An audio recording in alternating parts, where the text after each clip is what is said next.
MP Tarique Rahman, আপনারা আওয়ামী লীগের B team হওয়ার চেষ্টা করবেন না। যদি সৎ সাহস থাকে বাংলাদেশে এসে এই সমস্ত সন্ত্রাসীদের রুখে দিন। বিদেশ থেকে বড় বড় গল্প করার কোনো দরকার নাই। আপনার কথায় কোন সন্ত্রাসী এখন পর্যন্ত তাদের ন্যাক্কারজনক কার্যক্রম বন্ধ করে নাই। এটা ইনশোর হয় আগামী দিনে বাংলাদেশের নেতা হিসেবে বিএনপির লোকেরা আপনাকে মানে না। আমরা বলতে চাই, চট্টগ্রামের ঘটনায় যারা ইন্ধন জুগিয়েছিল এবং যারা সন্ত্রাসী উভয়দেরকে চিহ্নিত করে কম সময়ের মধ্যে দৃষ্টান্তমূলক ব্যবস্থা গ্রহণ করতে হবে। আর ক্যাম্পাসে ক্যাম্পাসে যে সমস্ত ছাত্র সংগঠন বিশৃঙ্খলা করছে তাদের নাম পরিচয় আমরা সবাই জানি। এদেরকে বের করে উত্তম মাধ্যম ব্যবস্থা দিয়ে যেভাবে হোক একাডেমিক নীতিমালার অধীনে নিয়ে এসে প্রয়োজনে ছাত্রত্ব বাতিল করে হলেও এদেরকে উচিত শিক্ষা দিতে হবে। তবে আগামীতে কোনদিন কোন সন্ত্রাসী কোন ছাত্র সংগঠন এই ছাত্র সংসদ বানচাল করার স্বপ্ন চিন্তা না করতে পারে। এই লাল সন্ত্রাস বামেরা ক্যাম্পাসে ক্যাম্পাসে লাশের রাজনীতি তারা শুরু করেছিল। ন্যূনতম কোনো গ্রহণযোগ্যতা নাই। কাজেই তাদেরকে দিয়ে আপনারা ট্রাম কার্ড বানিয়ে গেম খেলবেন, এই সুযোগ আর পাবেন না। আজকে আর বোকা নয়, আপনাদের চাল বুঝে গেছে। একই চাল চলে আজকে রাজশাহী বিশ্ববিদ্যালয়ে প্রথমে বাম ছাত্র সংগঠনগুলো মিটিং যে চালু করেছে, করে ছাত্র দল বের হয়ে এসেছে।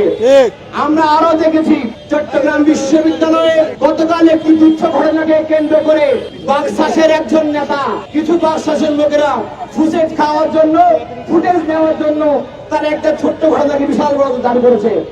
তার ফলাফলে চট্টগ্রাম বিশ্ববিদ্যালয় আচরণের ক্ষেত্রে পরিণত হয়েছে। 200-এর অধিক শিক্ষার্থী আজকে হাসপাতালে বেডে ভর্তি রয়েছে। ছাত্র শিবিরের একজন কর্মীকে স্থানীয় গুন্ডারা মারাত্মক ভাবে জখম করে হচ্ছে না, তাকে ঢাকায় আনতে আমরা বাধ্য হয়েছি। আর এই সমস্ত কাজে ইন্ধন যোগাচ্ছে স্থানীয় কিছু বিএনপির লোকজন, আওয়ামী লীগ এবং যুবলীগ। একটি ছাত্র সংগঠন এই ডাকসু নির্বাচন হতে দিতে চায় না। হুঁশিয়ারি উচ্চারণ করে বলে দিতে চাই, ডাকসু, জাকসু, রাকসু, চাকসু সহ সকল বিশ্ববিদ্যালয়ে ছাত্র সংসদ নির্বাচন অনুষ্ঠিত হতেই হবে।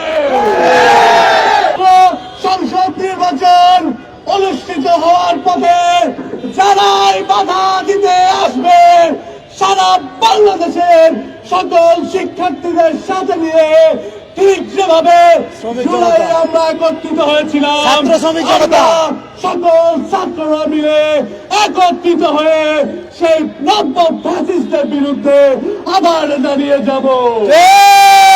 একই সাথে আমরা ইন্টারিমকেও হুঁশিয়ারি উচ্চারণ করে বলে দিতে চাই, শিক্ষার্থীদেরকে আপনাদের প্রতিরোধকারী হিসেবে তৈরি করবেন না, শিক্ষার্থীদেরকে প্রতিপক্ষ বাড়াবেন না, না হলে ফ্যাসিস্ট হাসিনার যে পরিণতি হয়েছিল আপনাদের পরিণতি তার চেয়েও ভয়াবহ হবে।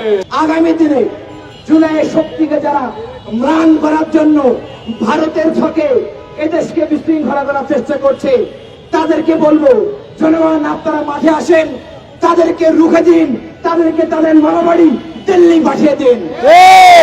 উত্তর থেকে না হচ্ছে দিল্লি, এই দেশ তাদের দেশ না।